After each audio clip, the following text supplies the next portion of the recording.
the highway. Information Minister Jeremy Pia said the land was encroached upon by several individuals in the area and is currently being used as residential spot. According to him, the 51 acres of the land was acquired about a decade ago following decision by government to give out the building that was hosting the National Cultural Center.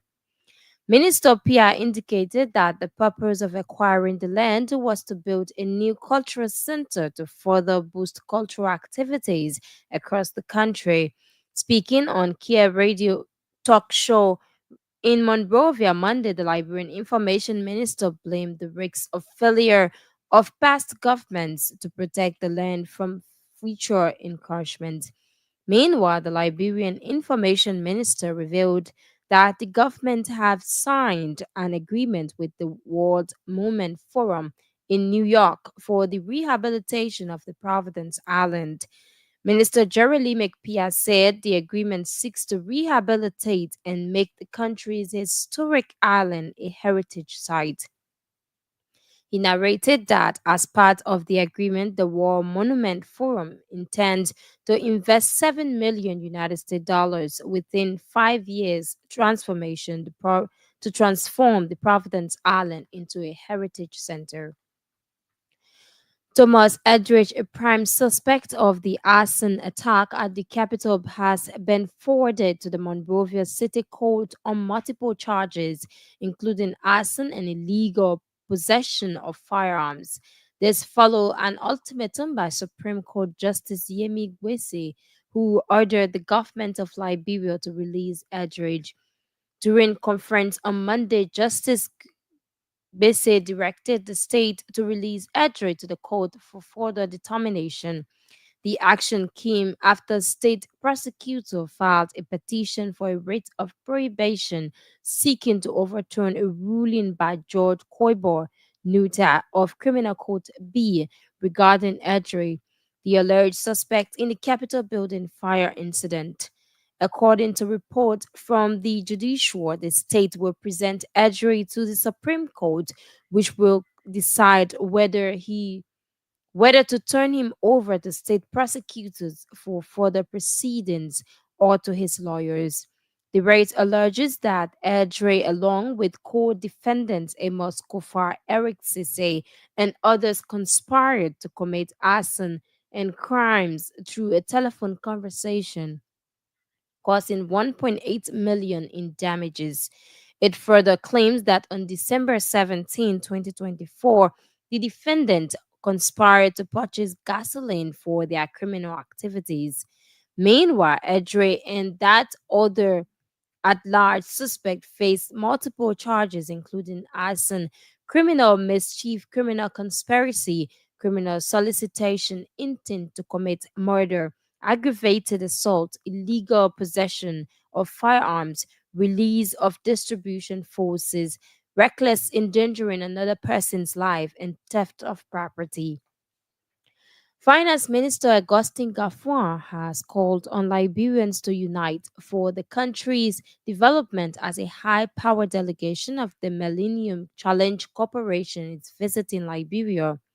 Speaking when the delegation paid a courtesy visit Monday, Minister Gaffouin emphasized that development must exceed political and social division, urging Liberians to come together for the greater good of the country. Reflecting on its positive impact of the first MCC compact, Minister Gafwan highlighted tangible benefits such as increased access to electricity from Mount Coffee Hydro Dam and improved water distribution throughout the Liberia Water and Sewer Corporation. Minister Gafwa also acknowledged the significant contributions made by both current and past government officials and technicians securing Liberia's partnership with the MCC. He assured the delegation that efforts are underway to complete a constraint analysis which will guide the allocation of MCC funding to critical areas as of development. For his part, the head of the delegation, MCC Managing Director for Africa, Johnson Small, expressed enthusiasm and commitment to advancing the preparation for Liberia's combat during his recent visit to the country. Also speaking earlier, U.S. Ambassador to Liberia Mark Turner voiced strong support for the ongoing preparation for Liberia's MCC Compact, emphasizing the importance of the partnership between the U.S. government and the Millennium Challenges Corporation in Liberia. The Browville Magisterial Court has issued a writ of summons for Grand Cape Mount County Simeon Taylor over allegations of sexual abuse, simple assault, disorderly conduct, and criminal concern. The summons follows a complaint filed by a lady identified as Lana Magona, who accused the senator of attempting to sexually abuse her at his residence in Browville. Court documents dated January 18, 2025, revealed that Madame Magona alleged the senator ordered his security guards to assault and publicly humiliate her. In light of the case, Minister of Justice Councillor Oswald Twe recently emphasized that lawmakers would not be shelled by any form of immunity, noting that all individuals will be treated equally under the law. Residents of Simple Bridge community have expressed fear over what they describe as crack and vibration on the famous Simple Bridge connects Monrovia to the Guinea and Bow waterside region. The Simple Bridge, which was constructed during the administration of former President William V. Tubman, crosses over the historic Simple River and links Monrovia to the Cape Mount Bow waterside region. Speaking in an interview with our reporter, the chairman of the Simple Bridge Youth Association, Michael Poor, disclosed that residents of the community are in fear after receiving reports of vibration and potential crack on the Simple Bridge. He added that the Simple Bridge is not only a major transportation right for many Liberians, but it is also a national heritage and economic bargain of the country. Michael Paul attributed the current poor state of the bridge to the continual passage of Western Cluster Liberia Limited heavy duty trucks on the bridge, calling on the government to address the situation with urgency. But responding to the residents' concern, Public Works Director for Communication clarified that the diversion of Western Cluster Liberia Limited heavy duty trucks to use the old bridge was due to an agreement by the Ministry of Public Works to suspend the company's road user permit and not as speculated. He further admitted to the claims of their residents, stating that the government of Liberia through the Ministry of Public Works is working to address the situation. The Office of the First Lady Katumo Walker has announced the suspension of two staff members, Vafi Homos and Lomaufa, for their involvement in an unauthorized solicitation of funds. The suspension, which will last for 1 month without pay, comes after allegations that the two staffers collected 4,000 from a Liberian parent under the pretense of securing scholarship for his children to study in Great Britain.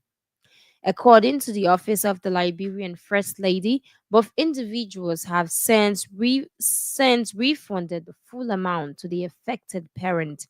Madam Walker has reiterated the importance of integrity and professionalism within her office, warning all staff to uphold the dignity expected in serving the Liberian people.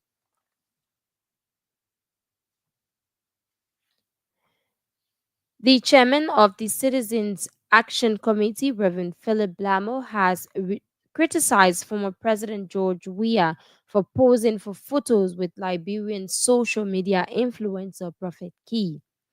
Reverend Blamo expressed disappointment referencing Prophet Key's controversial remarks in early 2021 when he insulted former President Weah's late mother under the guise of advocating for better leadership in Liberia.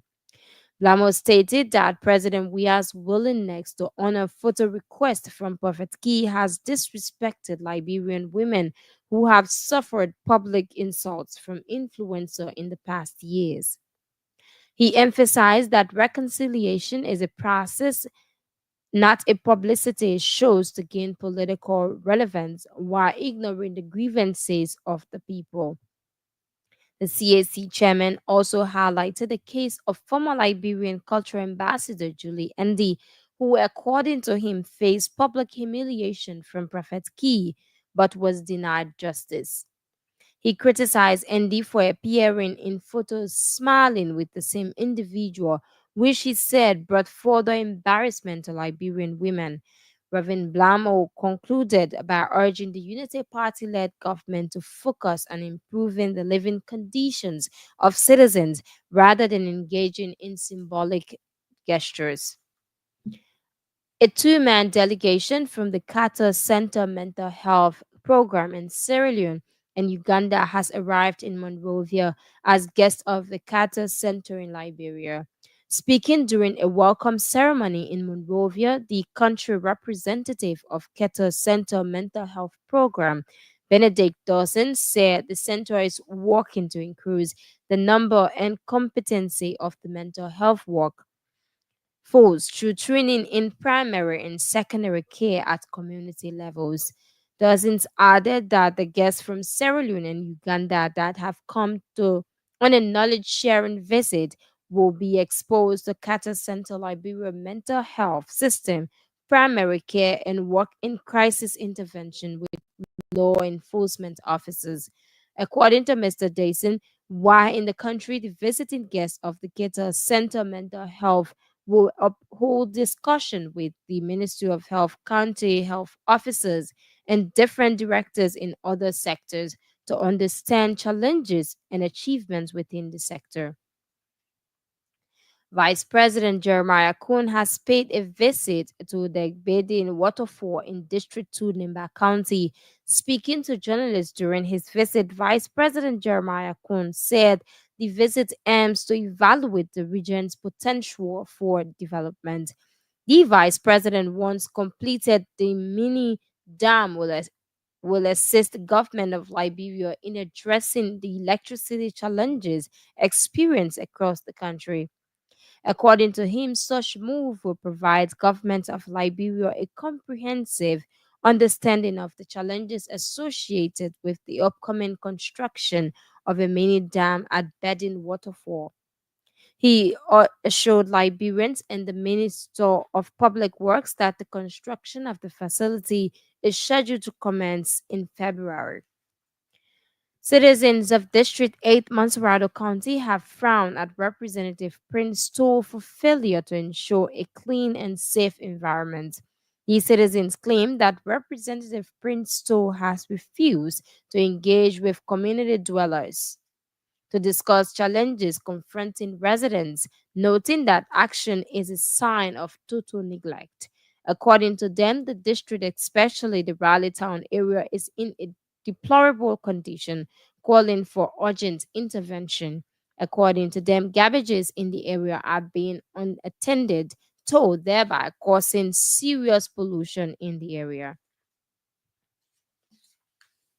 And away from Liberia, South Africa's police has launched a manhunt for an alleged kingpin who is accused of controlling operations at an abandoned gold mine where 78 corpses were discovered last week.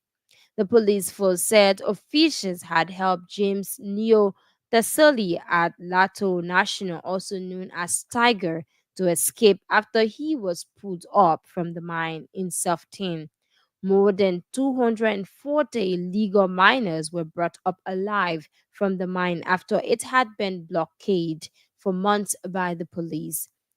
Officers had cut off food and water supplies in an attempt to force them out of the mine. Some of the miners accused Mr. Thessaly of being responsible for deaths, assaults, and torture underground, a police statement said on Monday. The news bulletin is now back to you, Lee Monjue, for continuation. Mariama and Jalloh, and a full bulletin of news from the News Center. The news bulletin is a regular feature of Kear Newsline. Straight into the news, the government of Liberia is risked losing 41 out of 51 acres of land along the Marshall RIE Highway. Information Minister Jerry Pia said the land was encroached upon by several individuals in the area and is currently being used as residential spot. Speaking on the radio talk show in Monrovia Monday, the Liberian Information Minister blamed the risks to failure of past government to protect the land from future encroachment. So what I look forward to is beyond information because the ministry is the Ministry of Information, Cultural Affairs, and Tourism. Fortunately for us, the president thought to bring tourism to the, the, the highest of stages because it has a huge potential, but it's a place that we've paid no attention to. Like I said, I worked there before. Most of the focus always is on information because the politics and other things are happening, and so what people will want to grade you by is the extent to which the thing you're communicating. But then you're leaving two strategic sectors unattended: tourism and culture. As a part of the National Development Plan that was just launched, a 5-year strategic plan on tourism development and promotion is embedded therein, which points to the fact that we want to do a lot in terms of tourism. In terms of culture as well, most of our shrines and heritage centers are all down. You are a testimony to the fact that we had a National Culture Center in Kenya. It no longer exists. That's a spot you have the RLG Hotel. We were able to acquire it as a government when we were giving that place out 51 acres of land on the Marshall Route. That place currently lies in ruins. In fact, 41 of the 51 acres were encroached upon. If you go there and see some of the structures that have been built on there illegally, you will not want to imagine sometimes how lawless people are. But then again, you blame the national actors. Why would you acquire 51 acres of land for the purpose of developing a culture center? And it's been laying down there for over a decade. So that could be a problem. Our goal is to ensure that, like you say, if we remain to have a new national cultural center. Meanwhile, the Liberian Information Minister has revealed that the government of Liberia have signed an agreement with the Monument Forum in New York for the rehabilitation of the Providence Island. Minister Jeremy Pia said the agreement seeks to rehabilitate and make the country historic island a heritage site. We have other sites, cultural sites. We want to make them to be okay. We rehabilitate them. Currently, we have signed an agreement with the War Monument Forum in New York for the rehabilitation of the Providence Island. What they want to do is, in fact, make it into a heritage site, as they call it. They've done all their own assessment as to what they want to do there. For them, over a 5-year period, they want to invest $7 million in transforming Providence Island into a heritage center. That's going to be something huge for the country.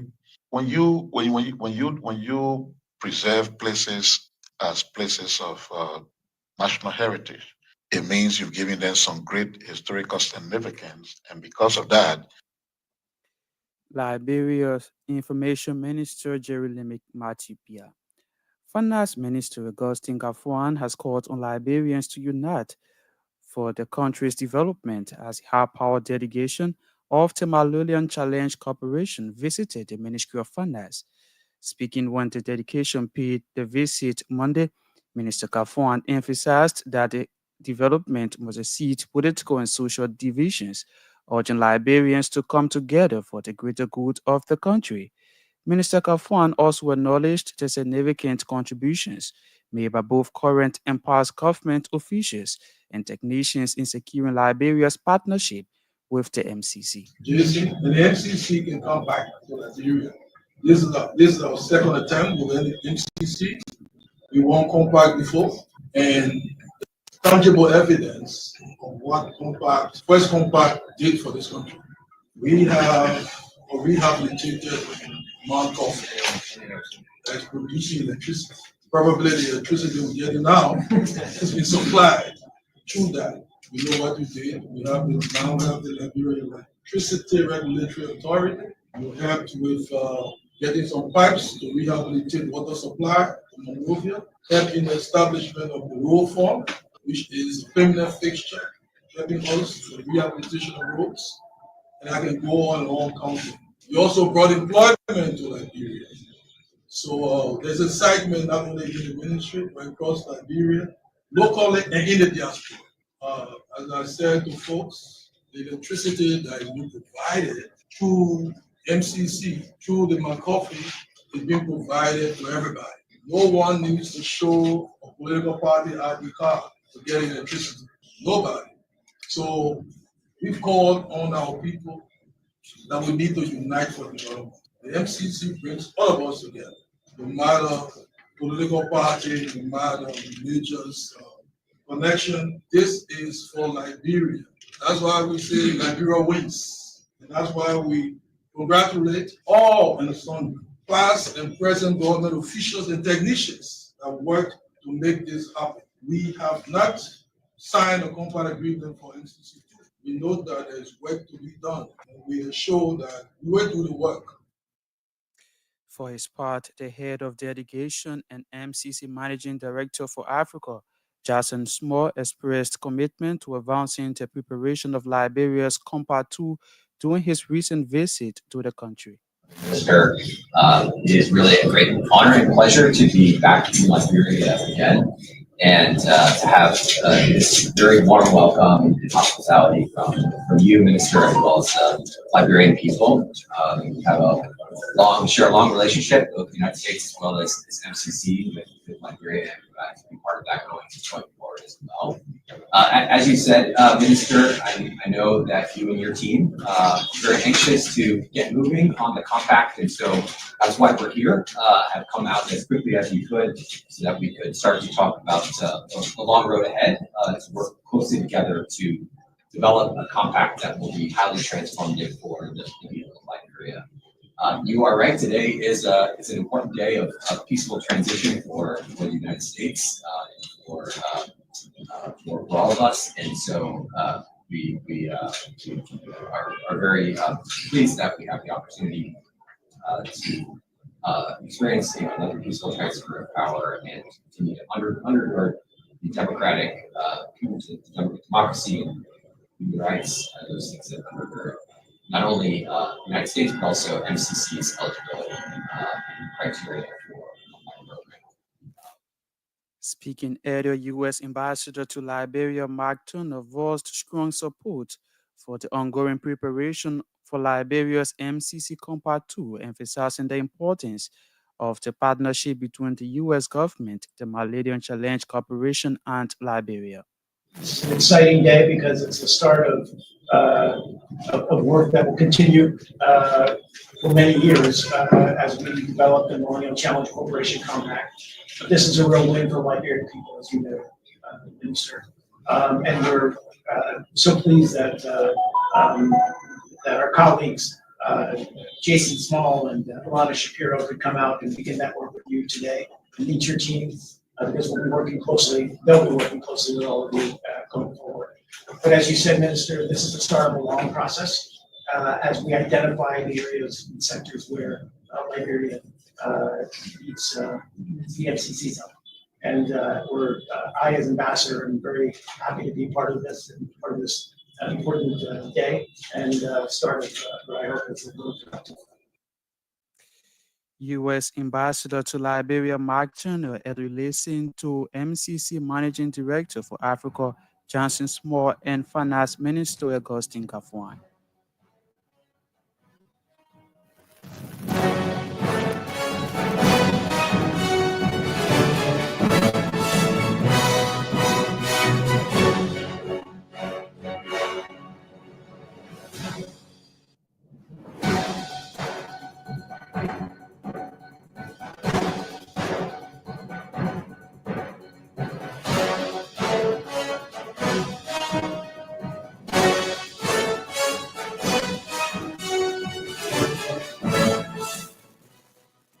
our listeners, if you are just tuning in, you are listening to Kear Newsline. Today is Monday, January 20, 2025. This is the 6 p.m. edition of the program. I'm Lee Monjue in the presenters here. The story is top in the news this evening. Government risks losing 41 acres of land along the Marshall RRA highway. Information Minister Jerry Lemekpia blames the risks to carelessness by past administrations. Capitol building fire incident prime suspect Thomas Hendrick forwards to the Monrovia City Court on multiple charges, including illegal possession of firearms. Minister of Finance praises both past and current government officials in securing Liberia's partnership with MCC. Minister Augustine Gaffon urged Liberians to unite for the betterment of the country. With that, we'll take another break to be back with more developments.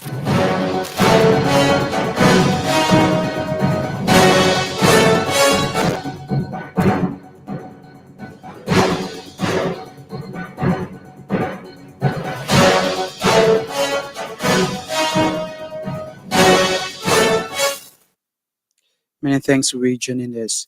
A two-man delegation from the Carter Center Mental Health Program in Sierra Leone and Uganda has arrived in Monrovia as guests of the Carter Center in Liberia.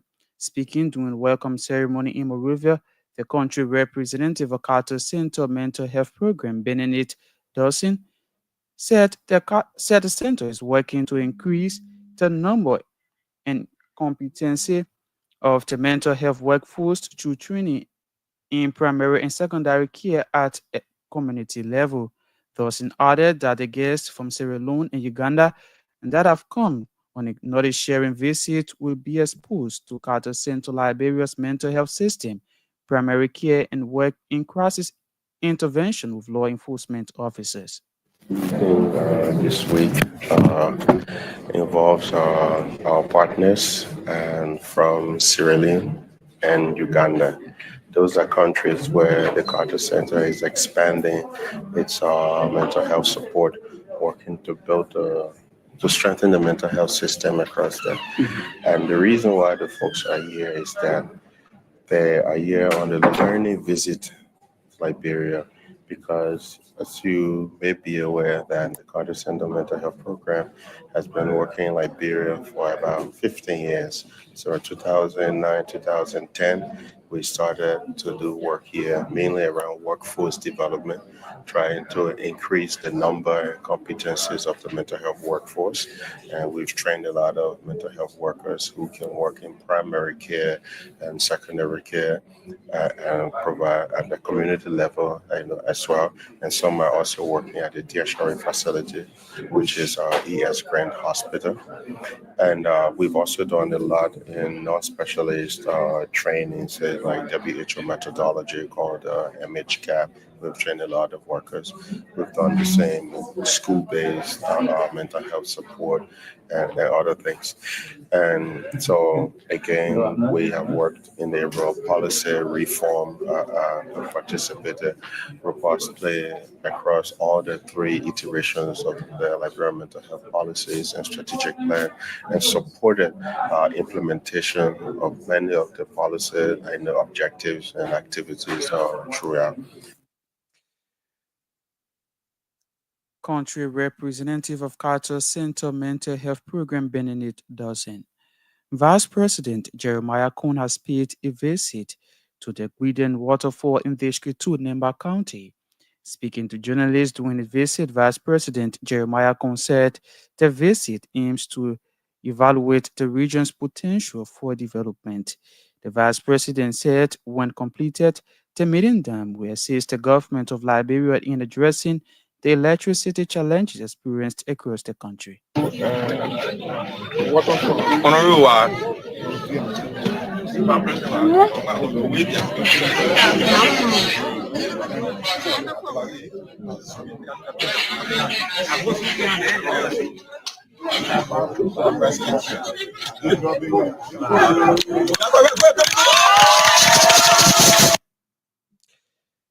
Liberia's Vice President Jeremiah Conde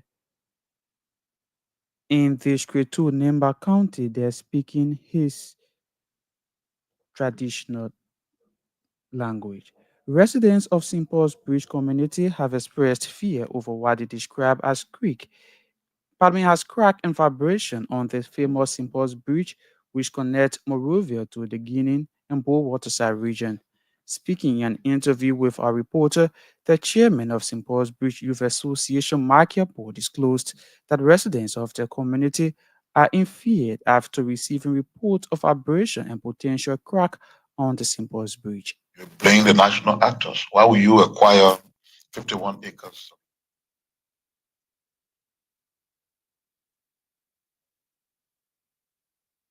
We was informed that there is the new bridge, which is the simple bridge. The old one is the one where the train track used to the train, yeah, where they have the bridge and where they have the train between the road. That's the old bridge, and the new one is the one that you have a one lane, not two lane, from Simple Bridge Street to Douala or call where is a one lane road where you one car going, one car coming.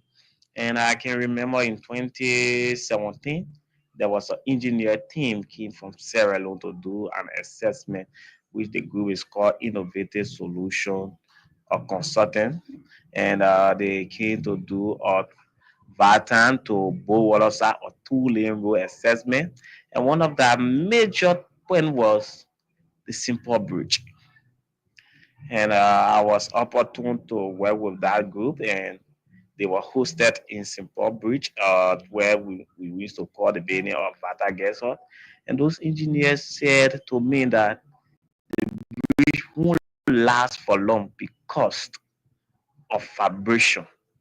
And I was so much worried about what they was talking about, and they said because of the edge of the bridge where you will see there's a hole the edge of the bridge, and when the ending of the bridge, you see there's a hole between there, and say that's the cause of the vibration. And every time the government will come and patch it, and the patching was always be into a weathering form. And there was a recommendation into the assessment they gave during the past regime, the early regime, and they recommended that the bridge have to be well taken care of. If not so, the bridge would not last for long, and and for me it was I wasn't surprised to listen to news of the bridge is not durable any longer for heavy duty cars, and I think it's a major concern by the young people of Simple Bridge, especially the people of Simple Bridge. Everyone are concerned because this is the bridge that connect Masorado. The chairman of St. Paul's Bridge Youth Association, Michael Paul, but responding to the residents' concern, Public Works Director for Communication clarified that the diversion of Western Close to Liberia Limited heavy-duty truck to use their old bridge was due to an agreement by the Ministry of Public Works to suspend the company's road user permit and not as speculated. You're playing the national actors. Why will you acquire 51 acres of land for the public?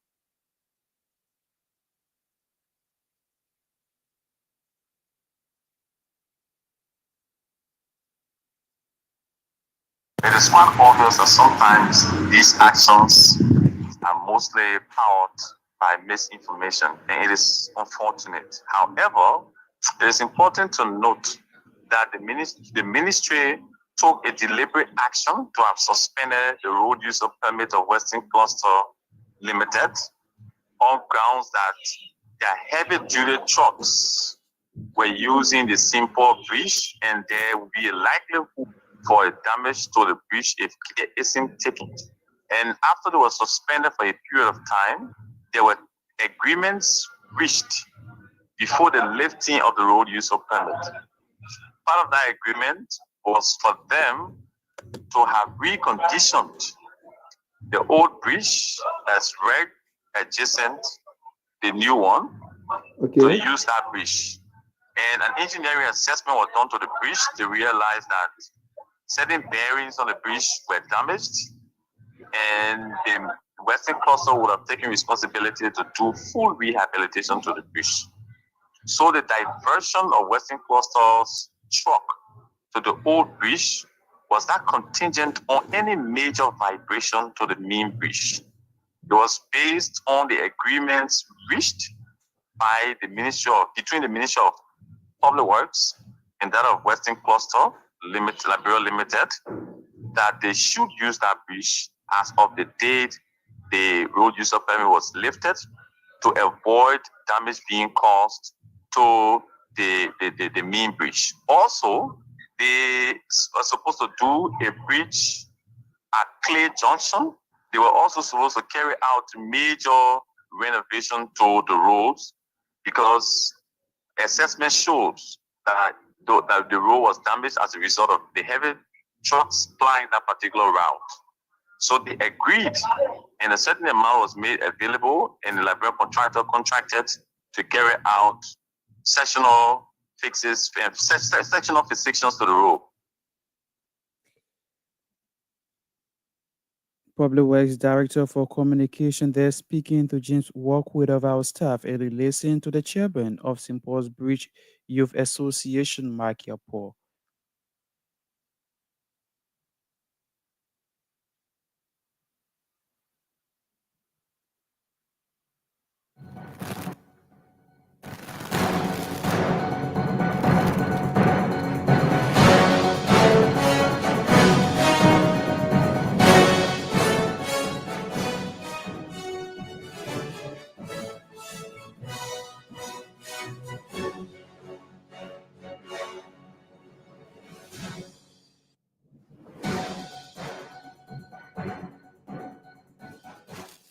Well, listeners, on that note, this is how I would like to draw down the curtains of today's Monday, January 20, 2025, 6 p.m. edition of Kear Newsline.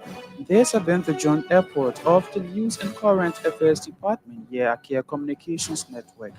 Many thanks to all of our reporters, contributors, editors who have been making this edition of the program a success. Many thanks to Mariama and Jalloh who brought for us a full bulletin of national and international news. James Walk who ensure our visibility goes beyond the studio. Many thanks to Calvin Gray who sat at control and handled the technical aspect. Before we take a leave, a recap of our headlines. Government risks losing 41 acres of land along the Marshall RRA highway. Information Minister Jeremy Pierre blames the risk to carelessness by past administration. Capitol building fire incident prime suspect Thomas Edward Fowles told the Moreover State Court on multiple charges, including illegal possession of firearms. Finance Minister praises both past and current government officials in securing Liberia's partnership with MCC. Minister Augustine Gafuan rallies Liberians to unite for the betterment of the country. And away from Liberia, South Africa police have launched a manhunt for an alleged kingpin who is accused of controlling operations at an abandoned gold mine where 78 corpses were discovered last week. Thanks for listening. I'm Monjue are packaged and presented. Good night.